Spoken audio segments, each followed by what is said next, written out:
చిన్న దేశాలు పెద్దవాళ్ల ప్రాపకం కోరుకుంటాయి. దానికి సజీవమైనటువంటి సాక్ష్యం సిరియా. సిరియాలో ప్రభుత్వం ఉంది, దానికి అధ్యక్షుడు ఉన్నాడు. తీరా చూస్తే బషర్ అలీ అనేటువంటి అధ్యక్షుడు ఉన్నాడు. కానీ ఆ దేశంలో మొత్తం అమెరికా దళాలు ఒకవైపున, ఇజ్రాయెల్ దళాలు ఒకవైపున, రష్యా దళాలు ఒకవైపున, ఇట్లా ఎవరి దళాలు వాళ్ళకే. వీడికి మాత్రం సిరియా అధ్యక్షుడికి మాత్రం రష్యా దళాలే సహకారం.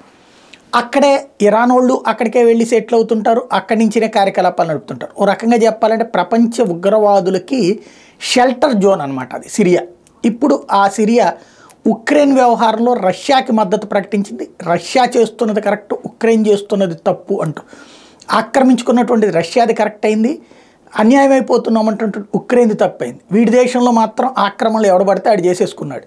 కాబట్టి ప్రపంచ వ్యవహారాలు మనకి నచ్చినోడు మన చెప్పు చేతల్లో ఉండేటటువంటి మన కుక్కొచ్చి అక్కడ పరిపాలన చేస్తే బాగుంటుందని ప్రపంచ దేశాలు అనుకుంటుంటాయి. ఒకప్పుడు భారతదేశంలో అట్లాగే వాళ్ళ చెప్పు చేతల్లో ఉండేటటువంటి ప్రధానమంత్రుల్ని, పాకిస్తాన్లో అట్లాగే వాళ్ళ చెప్పు చేతల్లో ఉండే ప్రధానమంత్రుల్ని పెట్టి ఎలా అయితే మన రెండు దేశాల మీదన పెత్తనం అమెరికా రష్యాలు చెలాయించినాయో అట్లాగే ఇప్పుడు అక్కడ సిరియా మీదన రష్యా చెలాయింపు కొనసాగుతోంది.